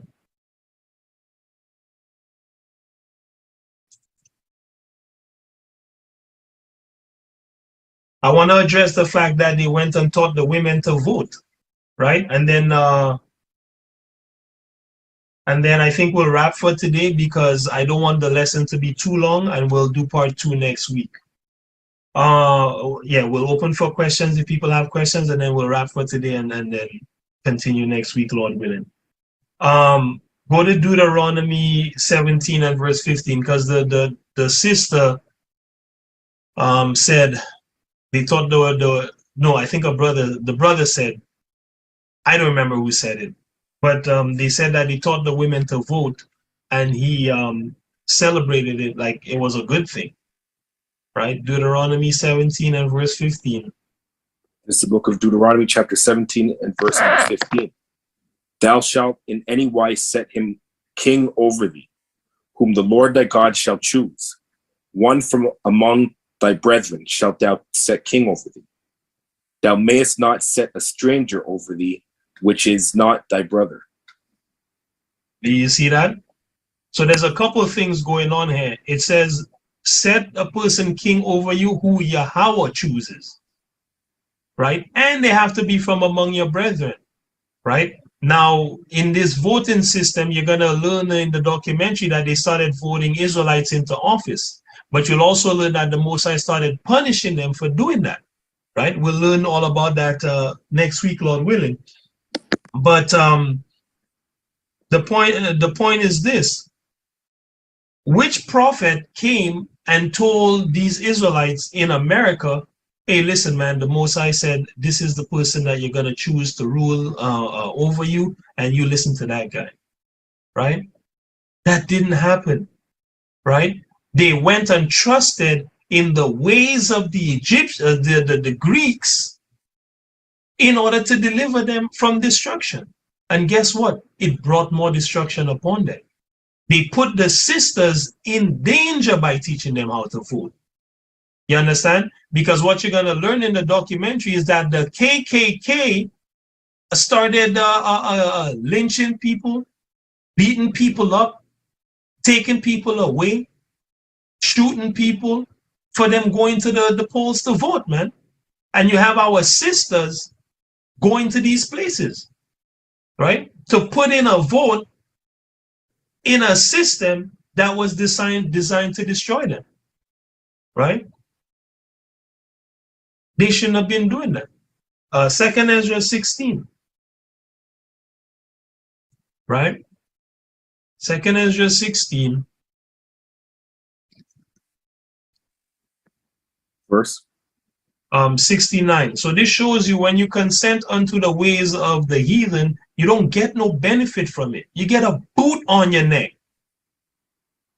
Go ahead. Chapter 16, verse number 69. And they that consent say the scripture again. I didn't catch it. 2nd Ezra 16 and verse 69. Right. And they that consent unto them shall be had in derision. Right. And in reproach. Right. And trodden underfoot. And trodden underfoot. Right. So whoever consent unto the Greeks, this is what's going to happen to you. Right. You're going to be had in derision. Right. Let's look that up. Derision. Derision. Contempt. Ridicule. Mockery. They're gonna make a mockery of you, which they have with this Juneteenth business, right? They're gonna show contempt towards you, which they did. Why are you coming in why are you trying to be part of our thing? We don't want you here, man. In fact, you niggas go through the back. Don't come in our restaurants. We don't want you around us. But yet we're there begging. When God said it's better to die than to beg. You know? And why are we begging? Because our minds are destroyed, because we have left the commandments of the Most High God. Right? So he said they're going to have you in derision, right? And they're going to tread you underfoot. And that's exactly what has happened. And as we continue to celebrate these so-called holidays like Juneteenth, all we're doing is we're setting up our people to continuously get trodden under the foot of the so-called white man. You know? So with that, I'm going to wrap for today. Hopefully, we can continue the lesson next week because I don't want this to go too long. Any brothers and sisters have questions, comments, anything like that they want to bring out?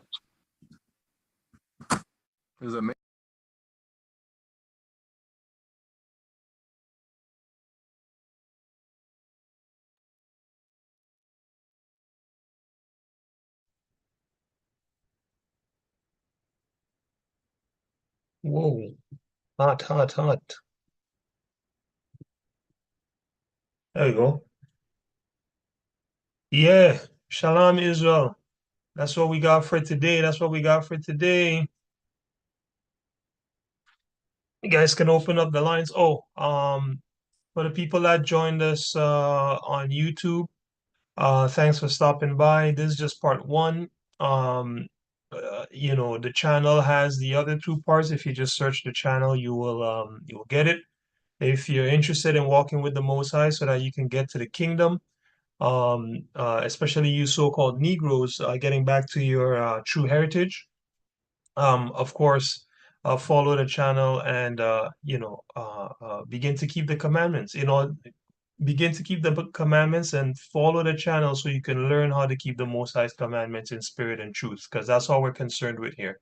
We're not concerned with your money or anything else. All we're concerned with is your salvation. All right. So I'm just gonna end the YouTube live stream, and then we can open up the line for questions and comments from people on the Zoom. All right. So peace to the so-called Black nation who are actually